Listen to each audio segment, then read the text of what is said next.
behold, Kawasaki's Ninja 300. A small displacement, liquid-cooled, twin-cylinder sport bike that Kawasaki hopes you might actually decide to race on Sunday and ride to work on Monday. And thanks to the new CSBK National Ninja 300 Spec Class, you could pretty much get away with that. Powering this Ninja is a liquid-cooled 296cc parallel twin. Kawasaki claims can produce a very respectable 35 horsepower. Now, to call this sport bike an entry-level motorcycle would be accurate, but thanks to its generous upright riding position, digital fuel injection, a slipper-type clutch, adjustable rear shock, and optional ABS, there really is nothing entry-level about this puppy. Plus, the new Ninja 300 is without a doubt a very impressive-looking piece, an impression that is backed up by a very long and distinguished road racing pedigree. So it looks like it would be a total blast out on the racetrack, but what about the open road? Well, here's this week's guest road tester, Jen Martin. So Jen, we pushed the Cowie out of the garage this morning. It glistened in the sunlight. What was your first impression? That it does not look like a 300. Mm-hmm. It does not look like a small bike. It actually, anywhere on the bike, if you actually look at it, you don't see 300 at all. Mm-hmm. First impressions, I match it. It's pretty color. Yeah. It's a great looking bike. Fired up the motor. Kawasaki is an engine company. What was your impression of the engine? The power's right there for you. It's very easy to shift going through the gears, but you have lots of power. I mean, we've got the 6 gears there, and you can use them all. Braking. Well, this bike comes with the option of either ABS or not ABS, and Yep. you know, I mean, for the extra little bit of price, the better brakes, go for it. But the braking on it, really smooth. Stopping, not an issue. Yeah. Yeah, very smooth. The handling, the suspension, we were on some really nice smooth roads. We were on some really bumpy roads. Suspension?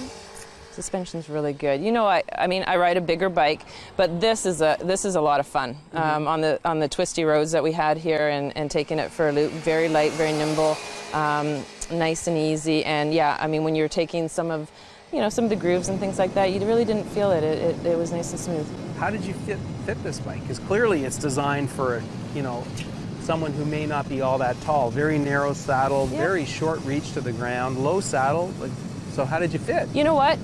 Surprisingly, I fit well on it. I was sitting into the bike, which I really, really like. I wasn't sitting on top of it, sitting into the bike. My knees fit right underneath there, which was really perfect. It felt very comfortable. It felt like I fit. Right. In terms of footwear, I have a pair of adventure boots on, and kind of getting underneath the shifter a little bit more challenging, but I mean, just getting used to it. If this was my ride, I would adapt, right? Yeah. So I didn't feel small. It was lovely having it so light and nimble. Now this is a sport bike. It's a race replica. Should we be talking about things like wind protection? Yeah, I mean, you should. I'm used to that. I have a sport bike as well, and I didn't feel any more buffeted around. Like it didn't disturb me. Let's just put it that way. I didn't notice it. Now we got on 80-kilometer roads. We took it a little bit higher than that, but Yeah. I didn't go we didn't do any of the 400 series roads or anything like that. So getting up over, 120 or so. Mm-hmm. But I didn't notice it. It felt. I wasn't being thrown Buffeted about. around. No, Yeah. no. What about the switch gear, the turn signals, the mirrors, just the overall cockpit, the information? Well, yeah, everything's right there. The only thing I think I had a little bit of challenge with, and you pointed it out to me as well, I left the signal on. Mm-hmm. Visually, the signal light is very light. I guess hard to see when the sun's beating right down on it. Yeah. So, and it doesn't have a sound. Mm-hmm. So I had it on. You got caught with the signal. I got caught with the signal on, which is never a good thing. So you obviously have to cancel it yourself. So Yeah. there's that. But the display is nice and large. Your speed is right there, so you know what you're going. So Jen, who are we going to recommend this bike to, and what are they going to do with the bike? It's a good entry-level bike. The power's not too crazy and out of control that a new rider couldn't handle it. As seat height, very comparable to the other smaller 300s as well. So to throw a leg over it, you're looking at a wide variety of people that it would fit. Yeah. But it's so smooth. So yeah, I would see multi-purposes in town, and again for small or longer trips. It's got a great power, and you're going to be using all the gears. That's the important thing. Right. Yeah. What's the one lasting impression? Lasting impression, it fits. It just for me as a taller rider, it fits quite well, and it's just a fun ride. Fun factor. Fun factor, absolutely. Oh, I would have to agree with that. Yeah. You were smiling a lot. I was, All right. except with the signal light off. Great job.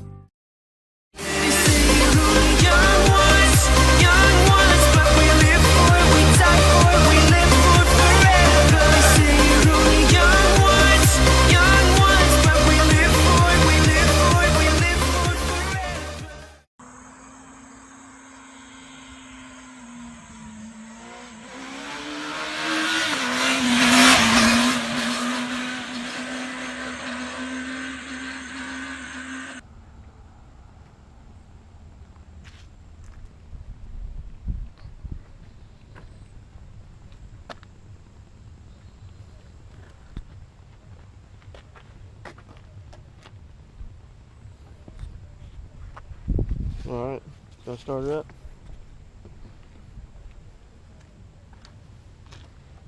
Of course, Amazon only sent us one slider, so missing a slider on this side.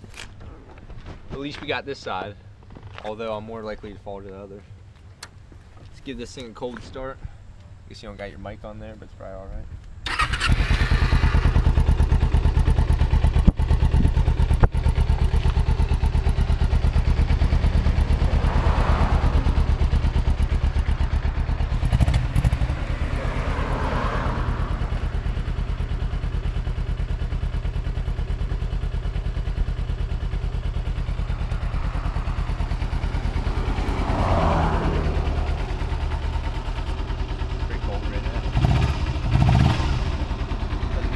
The Polar Pro mic.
Polar Pro microphone, Wi-Fi turned off to fix noise, supposedly and hopefully.